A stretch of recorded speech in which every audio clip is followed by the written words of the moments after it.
Hola, ¿qué tal? ¿Cómo están? Bienvenidos una semana más a nuestro programa de Prime Time, donde nos adentramos un poquito más en todos los municipios que hay en Vizcaya. Hoy vamos a tener la visita de dos alcaldes. Nuestra primera parte estará compuesta por el alcalde de Zaya, que está con nosotros, aquí le vamos a ver enseguida. En la segunda parte estará con nosotros el alcalde de Abanto. Pero como estamos en la primera parte, vamos a darle la bienvenida a Javier Portillo. ¿Qué tal estás? Hola, Gordión. Muy bien, Además, alcalde desde hace bien poquito, ¿verdad? Pues sí, desde las anteriores elecciones, las elecciones del 22 de mayo y bueno, concretamente el 11 de junio fue el día que tomamos posesión, el acto de investidura y bueno, pues un poquito más de medio año en el cargo. ¿Ha habido igual conflicto? Porque claro, después de 20 años de mandato que ha estado el PNV en Zaya, de repente igual es algo que no se esperaba, ¿no? Creo que ha habido como tensión entre vosotros. Bueno, evidentemente para empezar es algo que no se esperaba, ¿no? Ni nosotros mismos nos esperábamos tanto respaldo como hemos tenido. De hecho, bueno, conformamos una candidatura independiente de personas del pueblo que nunca antes habíamos estado en ningún otro partido político, ni éramos militantes de ningún partido político, ni habíamos tenido contacto con el ayuntamiento como concejales, ni nada por el estilo. Y bueno, te puedo decir que la primera vez que nos reunimos para pensar en presentarnos fue el 15 de abril, cuando las elecciones fueron el 22 de mayo. Es decir, que en un mes prácticamente, pues bueno, nos organizamos, nos presentamos, hicimos una campaña y obtuvimos una mayoría absoluta. Eso quiere decir que aparte de nosotros que nos vimos un poco impulsados a buscar el cambio y a buscar otra alternativa para el gobierno del pueblo, pues había mucha gente que también lo pensaba. Claro, el que el resultado haya sido tan inesperado y que de repente hayamos conseguido 7 concejales de los 13 del ayuntamiento y que el PNV, que había estado gobernando hasta ahora, haya pasado de 10 a tan solo 4, eso pues bueno, sí que genera un poco de tensión en el sentido de que es una situación inesperada de alguna forma, ¿no? Y bueno, sobre todo genera un poco tensión pues que en esas elecciones hubo un claro voto de castigo al anterior mandatario, porque si recordáis, se concurrió a la vez a las elecciones municipales y de diputación y hubo 1000 votos de diferencia entre el número de votos que consiguió el PNV en diputación y el número de votos que consiguió la candidatura del anterior alcalde. Es decir, que claramente sí que ha habido ahí un poco de tensión porque hubo 1000 votantes sobre un censo de 5000, 1000 votantes de Zaya que votaron al PNV en diputación y no le votaron en las elecciones municipales. Y nosotros, de no habernos presentado nunca a obtener 2.200 votos, es un cambio muy grande. Entonces, bueno, lo inesperado de este resultado pues genera ciertas tensiones, sobre todo en el sentido de quien no espera un resultado de ese tipo, pero bueno, no hay nada que el tiempo no lo vaya arreglando y al final se trata de remar todos en beneficio del pueblo, de nuestro municipio y de hacerlo cada vez mejor. Vamos a ver si nuestros compañeros nos pueden poner en pantalla para que tú veas un vídeo que tenemos preparado y para que tú nos cuentes qué sentimientos te trae. ¿Vale? A ver si nos lo ponen y lo podemos ver. Ese vídeo, ahí está.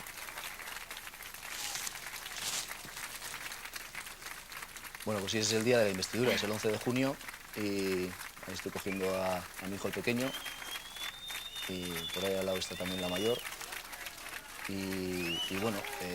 ¿Cómo se siente uno cuando ve toda la gente que le apoya, que le sigue, que le ha votado y que está ahí a las puertas diciendo, pues menos mal que has entrado tú, ¿no?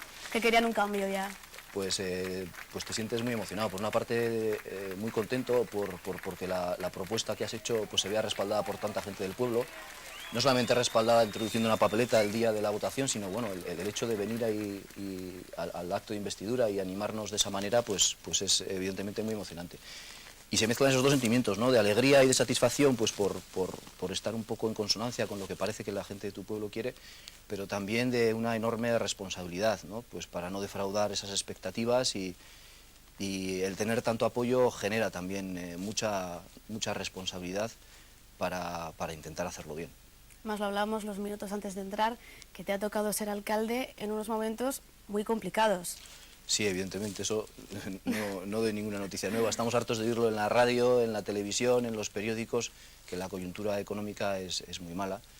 Y bueno, directamente en uno de los cursos que organizó Eudel para las nuevas corporaciones, para aprender temas de legislación y demás, es una de las primeras cosas que nos dijeron y os ha tocado la legislatura más dura de los últimos 30 años.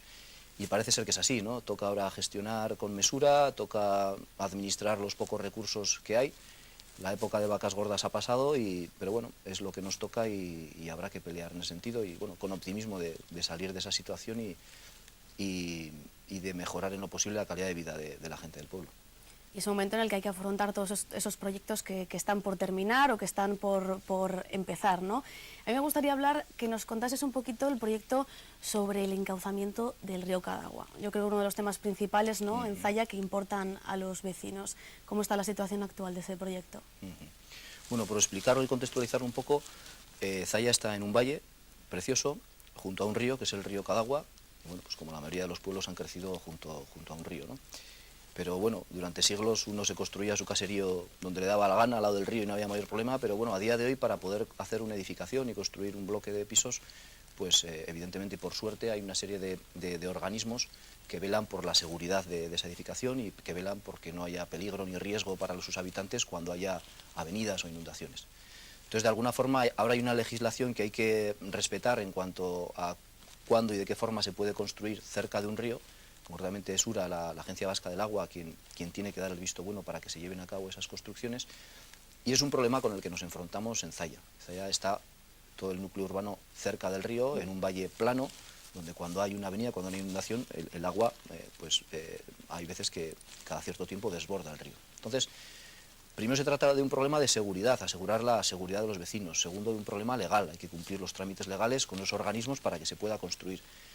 Y de alguna forma, para resolver a largo plazo ese riesgo de inundaciones en el pueblo, pues desde la Agencia Vasca del Agua, desde URA, se propuso al Ayuntamiento que hiciera un encauzamiento, que viene a querer decir mejorar las condiciones del cauce, pues para que pueda absorber el propio cauce mayor volumen de agua y no haya esas inundaciones. Bueno, la forma en la que se había llevado ese plan de encauzamiento hasta ahora ha sido la legal, pero no ha sido, entendemos nosotros y entiende mucha parte del pueblo, lo suficientemente participativa. Es decir, no ha sido transparente, no se ha informado lo suficiente a la ciudadanía sobre en qué consistía el encauzamiento, que se estaba diseñando, que se estaba preparando, qué necesidades se pretendía cubrir y quiénes iban a ser los afectados. Muchos de los afectados se han enterado por casualidad y a última hora, y eso ha generado bastante enfado y bastante malestar. Claro, los vecinos de Zalla, al fin y al cabo, desde una temporada hacia aquí, como que no han tenido datos suficientes, ¿no?, para saber qué nos espera, qué nos va a pasar, en qué nos va a incumbir todo esto, ¿no? Eso es. Entonces, aunque se han cumplido los trámites legales y realmente la información sobre el encauzamiento el Ayuntamiento lo ha publicado en el boletín o en el tablón de anuncios, pues yo, y seguro que tú, Marlene, tampoco no lees el boletín oficial de Vizcaya diario y no vas a diario por tu ayuntamiento a ver lo que pone en el tablón de anuncios. Entonces, esta carencia es la que vamos a intentar resolver. Hay que seguir trabajando en el encauzamiento, pues por el bien del crecimiento urbanístico del pueblo y por la seguridad de sus ciudadanos, y en contacto directo con URA y en contacto directo con los afectados, es decir, con la gente que se veía afectada porque su vivienda se iba a ver afectada por el encauzamiento, pues vamos a seguir avanzando intentando pulir este tipo de detalles, intentando buscar por una parte la mejor solución que afecte al menor número de vecinos y por otra parte teniendo siempre informados a todos los vecinos y especialmente a los que se ven afectados. Entonces, en ese sentido es el esfuerzo que vamos a hacer, cumplir con la legislación, cumplir con las normas de seguridad que son deseables, pero informando en todo momento a la ciudadanía y buscando minimizar los efectos en cuanto a vecinos perjudicados. ¿Hay alguna previsión? ¿Hay fechas? Pues la previsión nuestra es que cuanto antes mejor, pero nosotros no podemos marcar esas fechas. De alguna forma, todo este proceso involucra a otros organismos, como digo, la Agencia Vasca del Agua, y de alguna forma lo que sí, el primer paso importante que hemos dado es hacer un estudio hidráulico que nos ha de alguna forma indicado la Agencia Vasca del Agua que sería necesario. Hemos encargado desde el Ayuntamiento y hemos pagado ese estudio hidráulico, pues porque la Agencia Vasca del Agua no tenía recursos para hacerlo en este momento, y en ese estudio, pues con los parámetros que ahora estima la Agencia Vasca del Agua, vamos a determinar el riesgo real, las zonas que realmente están en riesgo dentro del pueblo, y a partir de ahí volver a rediseñar de alguna forma el encauzamiento que se había pensado previamente. Entonces, sí te puedo hablar de ese paso inicial y ese estudio. Esperamos tener unos primeros resultados a finales del mes de marzo y los resultados finales en mayo. Y después de ese estudio, pues vendrán siguientes pasos en coordinación con la Agencia Vasca del Agua. Igual empezaría a hacer informes, ¿no? Y ver también cuáles son los puntos negros, ¿no? Como las carreteras tienen sus Sí. puntos negros donde es más complicado, donde hay más accidentes, aquí también habrá unos puntos negros en el río donde se desborda más. Claro, el símil es muy bueno porque al final una infraestructura como las carreteras, que en este caso depende de Diputación, pues también afecta mucho a lo que se puede construir más cerca o más lejos de las carreteras, y cada vez que se construye una carretera hay unas afecciones, hay unas zonas en las que antes no había carretera y ahora pasa a verlo. Bueno, pues el símil es muy bueno, son dificultades similares las que hay que resolver con las carreteras. Y los puntos negros también hay que identificarlos porque hay puntos en los que hay más probabilidad de que se desborde el río y hay que actuar sobre ellos más convenientemente. Y evidentemente esos resultados emanarán del estudio hidráulico que hemos encargado. Además estamos en invierno y últimamente estamos con la nieve, con un montón de lluvia, Sí. que complica, ¿no? Sí, pero de todos modos no tienes más que preguntárselo a cualquier vecino de Zalla y realmente, aunque sobre el papel es cierto que hay un cierto riesgo de inundación, pues como en otros muchos sitios, en muchos años no ha habido ningún problema y de hecho bueno, las inundaciones del 83 fueron graves en muchos puntos de Vizcaya y no lo fueron tanto en Zalla.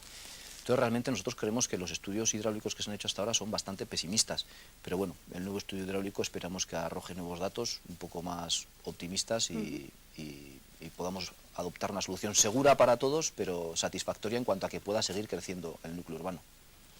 Vamos a cambiar un poco de tercio, ¿no? Nos has explicado un poquito el encauzamiento del río Cadagua, cómo va a ir.